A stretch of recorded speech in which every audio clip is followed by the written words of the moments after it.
Hi, thank you so much for agreeing to help take care of the chickens and the ducks at night.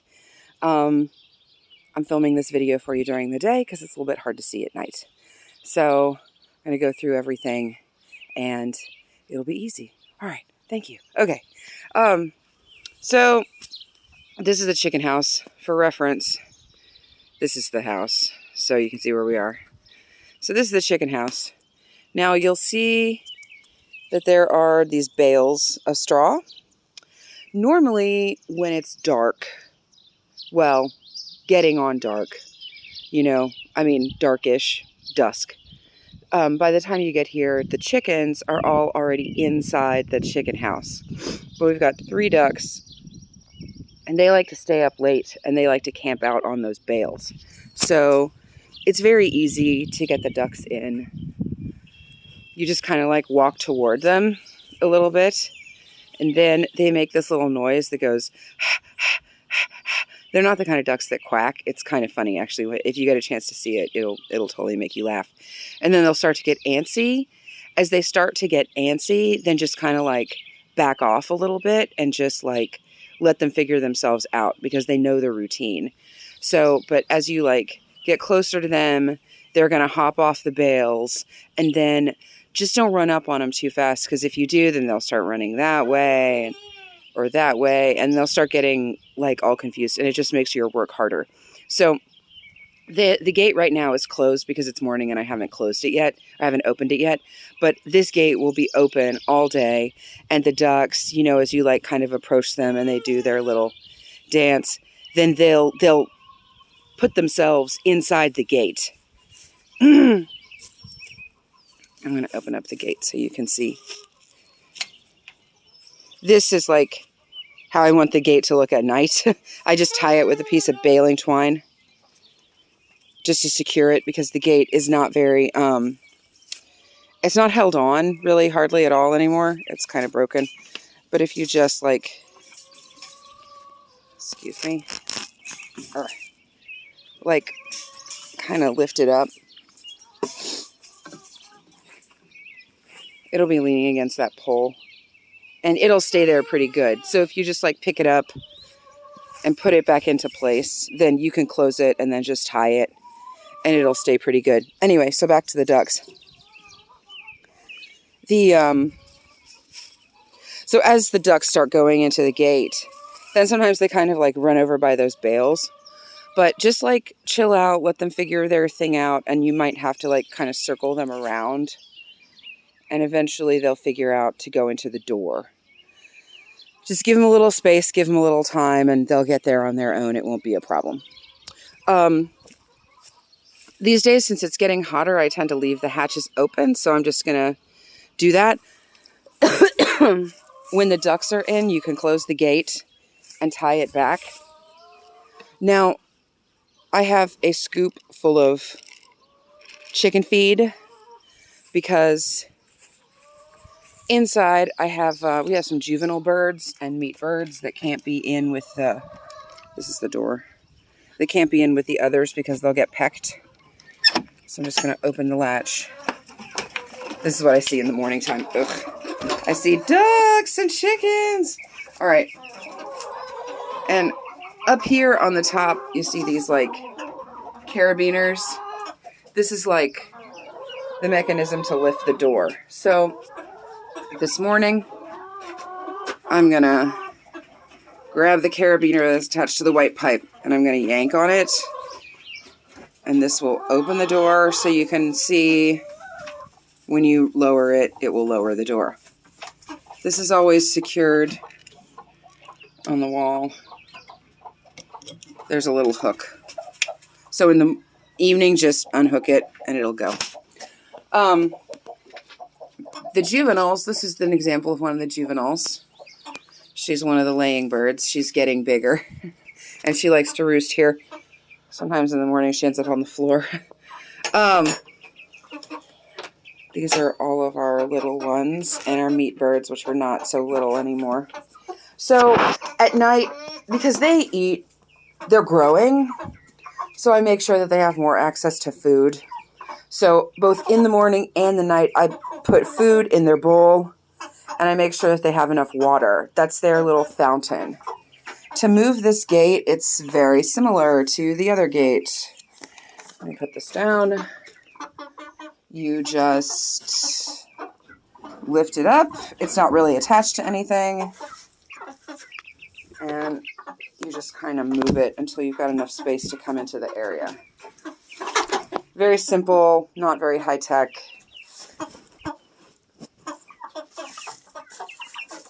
And then sort of walk in. By the way, I've got boots on. Ooh. These boots are in the garage. I'll show you where they are. Feel free to wear them. Because you got to kind of walk in here and just fill up their bowl. Try not to step on them. Because the meat birds they're good at getting fat. They're not good at walking around. Then I grab the water. They're not going to go anywhere. You can leave it like this. And I walk over to the spigot and I fill it up.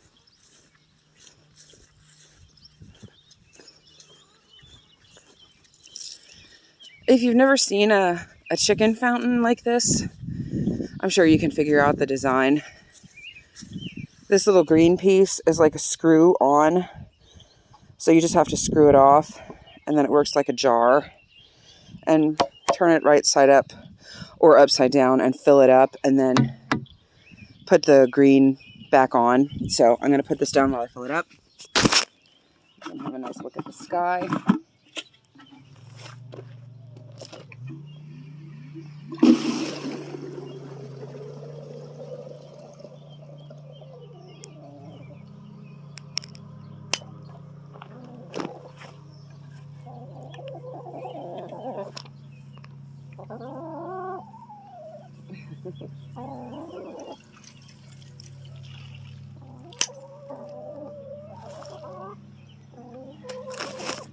So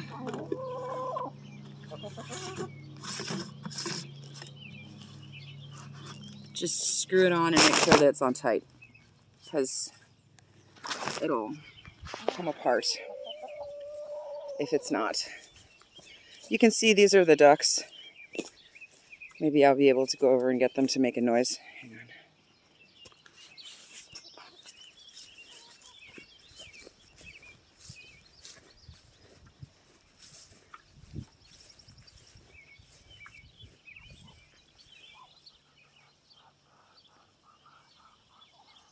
I don't know if you can hear that. That's a perfect example of like, they make that little noise when they get excited or happy or anything. They don't really quack.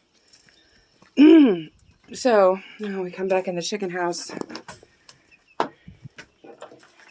and just walk back here. And yeah, it's gross, but it's okay. The gate fell, that's cool.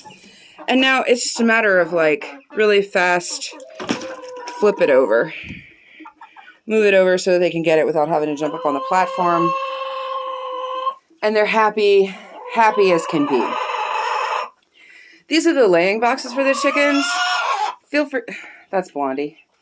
Feel free to go in there and like take eggs. That's fine. Thank you for helping me out. The last thing you have to do is rescue the scoop.